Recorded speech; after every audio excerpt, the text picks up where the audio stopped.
agora a gente vai começar então com a apresentação dos cases. A gente vai ter 3 apresentações, aí a gente tem um painel de discussão, depois 3 apresentações e um painel de discussão abrangendo mercados diferentes, né? Tem sempre finanças no meio, mas tem varejo, tem automobilístico, tem sustentabilidade. E aí a gente vai começar com o César Kobayashi, que é superintendente de tokenização e ativos digitais da Núclea, que vai vir acompanhado do João Pirola, que é cofundador e também CPO da MFI, que está fazendo muito sucesso com as suas tokenizações. Então, enfim, rapazes, o palco é de vocês e vocês vão apresentar a tokenização de duplicata, certo? Isso mesmo, obrigado, Cláudia. Espero que todos me escutam, né? Queria também parabenizar o Jorge, sempre uma apresentação muito elucidativa e muito importante para o mercado. Agradecer também o João Pirola, que está aqui com a gente, é um parceiro. E a Núclea, ela é uma infraestrutura de mercado, como eu vou apresentar, que está junto ao Piloto Real Digital no consórcio com o Bradesco. E dentro das propostas da segunda fase, uma delas é a tokenização de duplicatas. A gente convidou aqui a Anfai porque já é um player operante aqui, como a gente vai apresentar. Eu vou dividir tela agora, ok?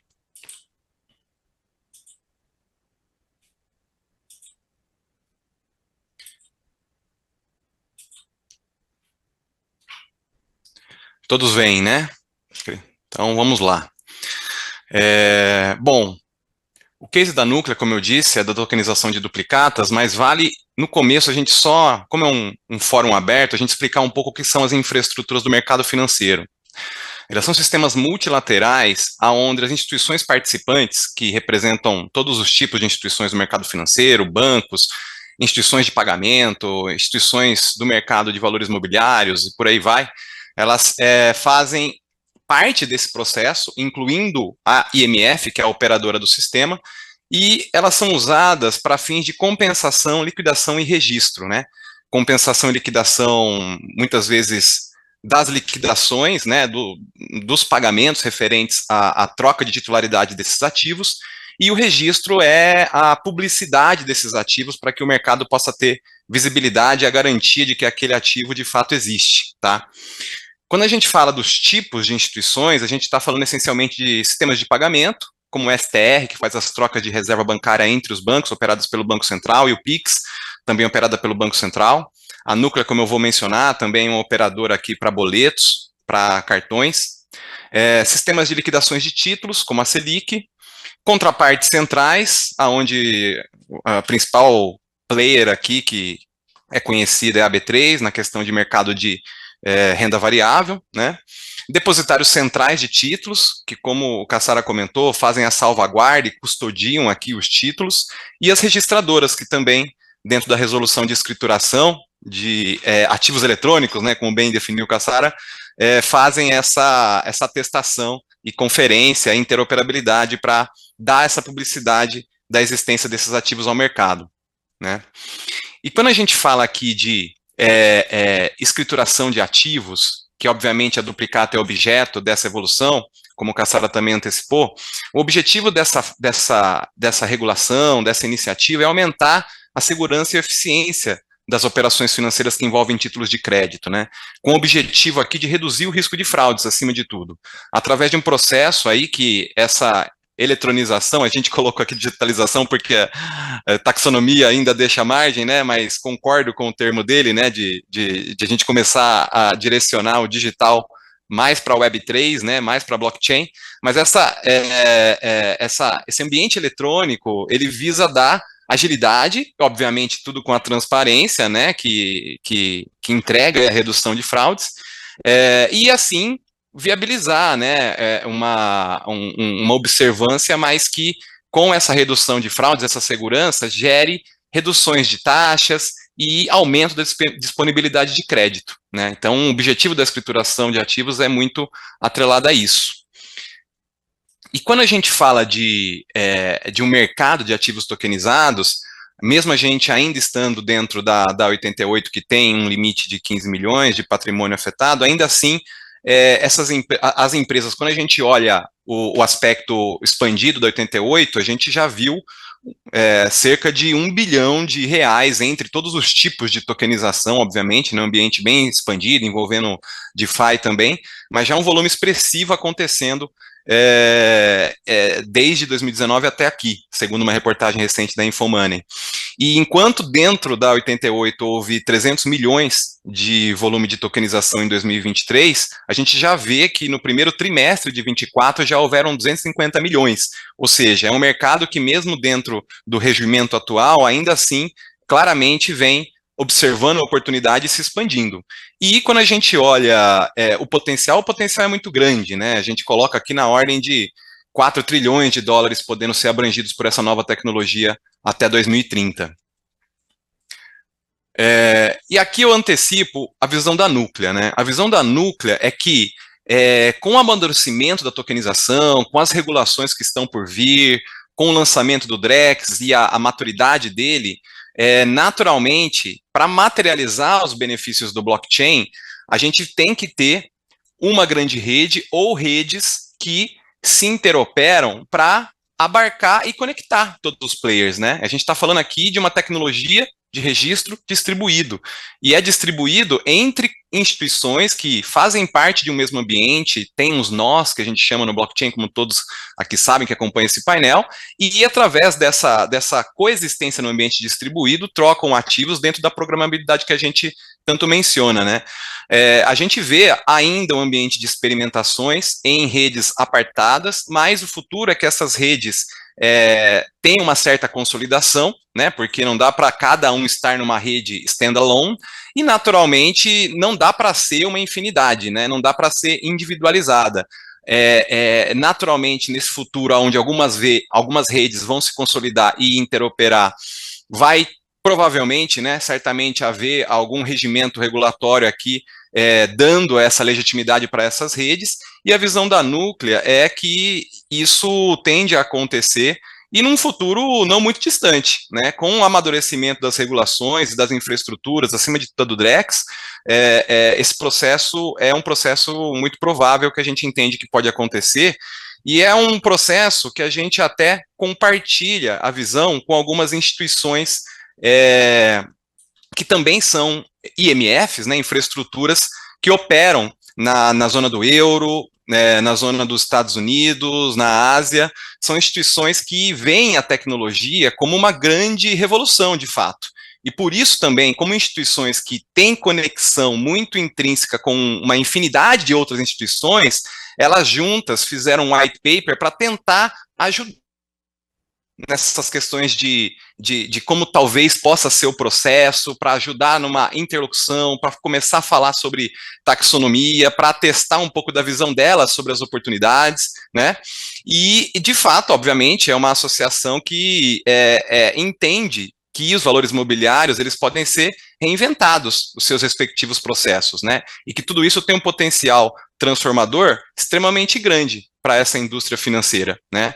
Então, aqui, só dando alguns exemplos do que o white paper coloca, as economias de back-office, com toda a automação, com toda a reconciliação, com toda a auditabilidade intrínseca ao processo, podem liberar aqui custos de processamento, de operação, na ordem de 15 a 20 bilhões de dólares no futuro, né?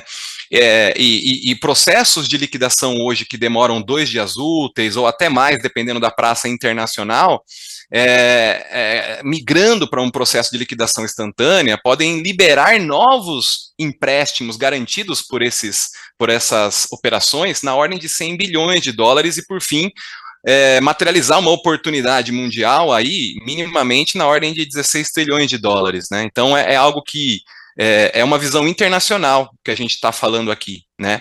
Só que, obviamente, seja no Brasil, seja em qualquer lugar que está passando por essa revolução, como é uma revolução que passa por infraestruturas, né? Não só a infraestrutura de mercado financeiro como a Núcleo, como esse tipo de empresa que eu apresentei agora, mas de todas as empresas que já operam no mercado, é necessário um esforço coordenado, é necessário interlocução em prol da padronização desses contratos inteligentes, para eles poderem se interoperar, e bastante colaboração.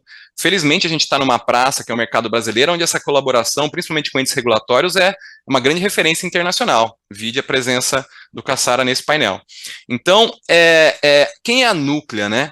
É importante colocar aqui que a Núclea é uma infraestrutura do mercado financeiro, hoje responsável por liquidar boletos, liquidar DOCs e TEDs, liquidar cartões. Ela também é uma importante registradora dos ativos dentro desse contexto de escrituração que eu mencionei, é responsável por portabilidades e em função dessa presença, ela processou no ano passado cerca de 19 trilhões de reais em volume financeiro, na ordem de 30 bilhões de transações, então é uma instituição muito importante. E é uma instituição conectada hoje a mais de 600 grupos econômicos, que em termos de CNPJ são mais de 1.600 empresas, né, das diferentes naturezas, né, empresas de bancos, instituições de pagamento, instituições até públicas, cooperativas. Então, de fato, as IMFs elas têm um papel muito importante, porque ainda num legado de banco de dados e de um operador que ainda, para garantir os processos de PFMI opera de forma centralizada, ela ainda é um ponto que conecta todas as instituições financeiras do Brasil e do mundo, né? Então, assim, a presença da Núclea aqui é justamente para colaborar e ajudar nesse processo de migração para essa nova tecnologia. E quando a gente fala da proposta da Núclea, o que a Núclea está propondo aqui?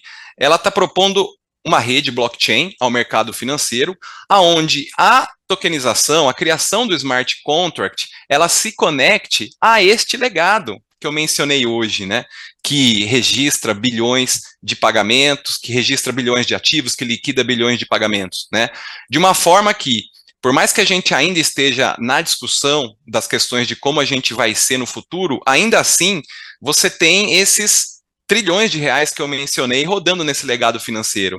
E até para que as instituições que hoje estão desenvolvendo essa tecnologia em blockchain possam inovar livremente, possam investir esses recursos em inovação, como bem mencionado anteriormente, a Núclea propõe, dentro da sua presença no ambiente de IMFs, interoperabilidade de ativos, conectar os ambientes, né?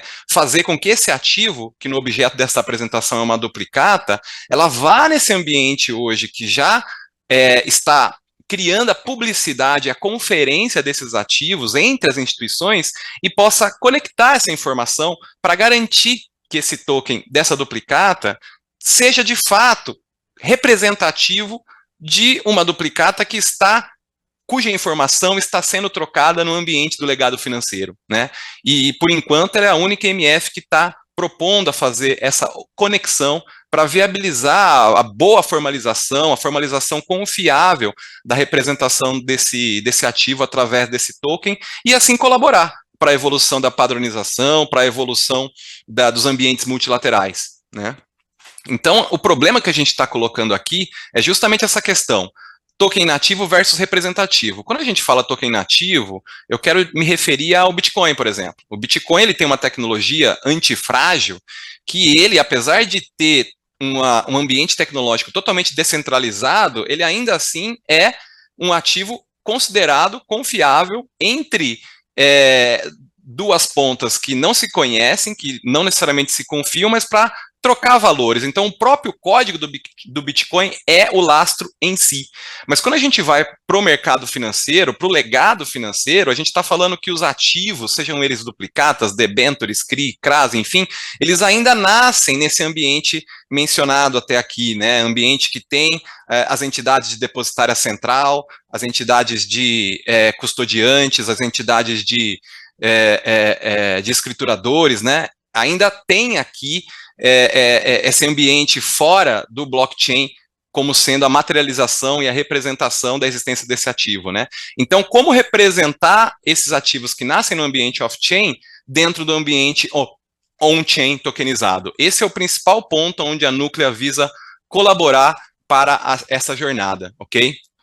E aí, nada mais a Núclea, através da sua rede blockchain, pretende, uma vez recebendo a informação para a criação de um contrato inteligente representando esse token, ele também fazer internamente a conferência no ambiente legado, que tem a conversa com a interoperabilidade do sistema legado, a conferência da existência desse ativo e, obviamente, a também atestação de que aquele ativo agora está vinculado a uma operação tokenizada e, portanto, não está mais disponível para uma operação, seja tokenizada ou não tokenizada. Então, esse é a grande proposta aqui da Núclea, né? E é por isso que a gente estreia aqui a criação de uma rede blockchain disponível ao mercado para resolver este problema, tá? E, obviamente, permitir com que um ambiente tokenizado possa investir os seus recursos nas inovações, de como criar a componibilidade dos contratos inteligentes, de como propor novas jornadas de distribuição, e por aí vai, e a gente vai até dar um exemplo disso, chamando aqui a Anfy para falar um pouco sobre isso, tá? Quando a gente fala um pouco sobre a questão regulatória por trás dessa proposta da Núclea, a gente está mencionando aqui que, mesmo a gente ainda estando numa discussão sobre como todos esses novos entes vão operar, a gente entende que a materialização das operações no ambiente tokenizado, ele não muda o papel da infraestrutura de mercado financeiro e, portanto, ela pode ser amparada nas resoluções, aonde depositárias, liquidações e ambientes de registro hoje estão amparadas, né? Então, a gente está propondo aqui que as questões principiológicas que regem as licenças que hoje a AMF tem, elas só tenham uma trilha tokenizada em blockchain para serem representadas, tá? E por que a gente tem esse entendimento? Porque através dessa conexão com o mundo off-chain, o ambiente on-chain ele passa a ter a legitimidade de que, de fato, a resolução da questão de posse e propriedade, né, se eu tenho posse daquele token, eu de fato tenho aquele ativo, se eu tenho a propriedade de ser o sacador, o beneficiário daquela duplicata, né? Uma vez que o token seja liquidado, aquele sacador vai receber o dinheiro de fato, né? Então, isso é conectado e, portanto, objeto de uma certa resolução para esse ambiente que está ainda em construção, né? E com isso a gente cria uma proposta aqui de dar legitimidade e garantir a confiabilidade para que a transferência do token represente também a transferência do ativo, tá? Então, esse é um entendimento nosso relacionado à questão, vamos dizer assim, jurídica, mas ainda em concepção na questão regulatória, ok? E tudo isso, o que a gente entende aqui que pode beneficiar o mercado, né? Então, a gente coloca aqui, resumidamente, 5 entes aqui para resumir aqui a visão de como pode beneficiar, né? Inicialmente, bancos podem ter um ambiente para, de fato, se conectar além do Drex, né? A gente sabe que o Drex é um ambiente em construção, mas as oportunidades dentro da 88 são muito latentes já, né? Por isso que vem crescendo o volume de operações. Então, assim, um ambiente onde, além do ambiente Drex, você tem uma entidade onde eles já confiam e já compartilham tecnologia para poder também já criar os contratos inteligentes, os tokens, e com isso também já fazer as primeiras iniciativas de mercado, né? Assets corretoras, naturalmente, também passam a ter essa confiabilidade para ter a segurança de colocar novos ativos nas suas prateleiras, para investidores, obviamente. Securitizadoras, a gente entende que várias tokenizadoras já estão nascendo para esse ambiente tokenizado, já estão nascendo nativas do ambiente Web3, mas há todo um legado do ambiente ainda não tokenizado para olhar essa nova tecnologia, e a Núclea colocando uma blockchain as a service conectado com esses serviços de atestação, dá segurança e também dá uma possibilidade de entrada com um certo benefício de integração e até de custo, né? Originadores de ativos, naturalmente, também podem aproveitar os benefícios da tokenização, como, por exemplo, tokenizar na largada um recebível, seja ele uma duplicata, seja ele um recebível de cartão, e com esse token já fazer uma certa distribuição, né? Um certo produto aí para ter uma alternativa dos FDICs, que acaba sendo o destino dos recebíveis de muitas delas, né? Para poder ter a liquidez aí de viabilizar a antecipação, de viabilizar produtos de crédito. Eventualmente, com a tokenização, esses originadores criam um ambiente para que quem tem liquidez, dê liquidez dentro das próprias instituições que já operam com esses originadores, né? Algo bem inovativo, que já tem experimentações no mercado, mas que ainda não é algo expandido, não é algo totalmente disperso, cuja oportunidade já está amplamente aproveitada, né? E, naturalmente, tudo isso favorece esses ambientes multilaterais que vão estar tendo a segurança de viabilizar distribuições secundárias, né? E, naturalmente, Toda vez que um secundário é favorecido, o primário também é, porque sabe-se que você tem uma alternativa que viabiliza liquidez além do ambiente de financiamento direto do ativo assim que ele nasce. Então, é por isso, né, dentro dos valores da Núclea, de conexões que geram valor e viabilizar aí a evolução do sistema financeiro, a gente está propondo essa infraestrutura de blockchain integrada aos serviços que hoje a Núclea já opera de IMF, ok? Por fim, o que a gente coloca aqui é que a parte da liquidação é onde tudo se materializa e é imprescindível, e é por isso que o Drex deu força e fez com que esse ecossistema ganhasse toda uma velocidade adicional, né? Porque naturalmente não só quando nasce um novo ativo representado por token que há uma oportunidade, mas acima de tudo quando há segurança da liquidação e dos devidos recebimentos dos dinheiros e da devida troca de titularidade dos ativos relacionado a esse dinheiro, né? É aí que de fato tudo se torna mais pujante. E com a questão dos novos ambientes de negociação que as tokenizadoras representam, fazendo produtos inovadores, isso causa também um objeto de preocupação, né? Porque você tem uma descentralização do ambiente de negociação e, obviamente, que o controle passa a ser mais difícil de ser mantido, porque todas essas trocas, esses trades estão sendo agora feitos de uma forma mais capilarizada. E é por isso que é tão atenta, né, o olhar aí, seja do Banco Central, da CVM, para as evoluções da 88, porque tem que ser feito de forma a dar robustez. Robustez, principalmente, a investidores institucionais, né, que têm aí um dinheiro substancial a experimentar dentro desses novos ativos e que precisam, até por regimento dos próprios fundos, ter um ambiente propriamente regulado, né? E é por isso que a Núclea também está olhando o ambiente de liquidação.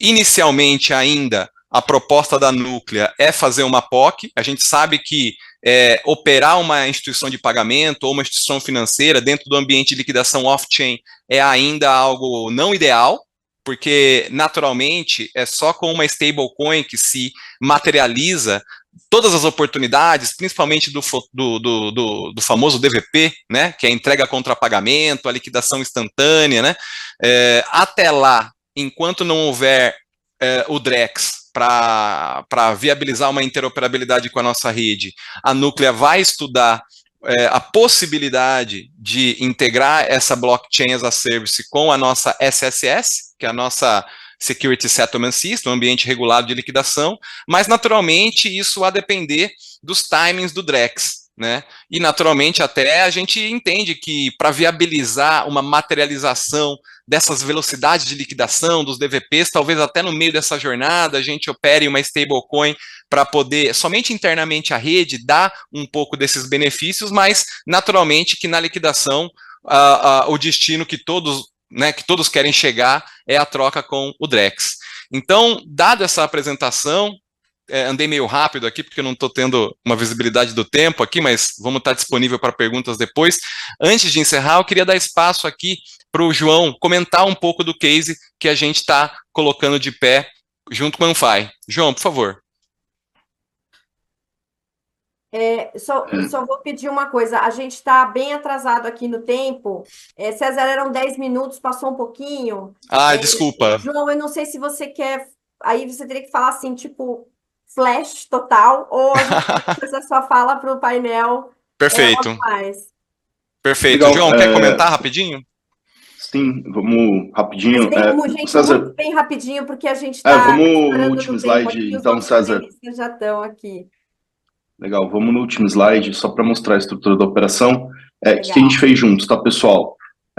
Uma operação em que nós, geralmente, tokenizamos as duplicatas. A gente acredita que ter uma duplicata tokenizada por uma infraestrutura como a Núclea é uma opção mais interessante para o investidor final. Então, nós trabalhamos com originadores, né, pessoas que já trabalham na concessão de crédito.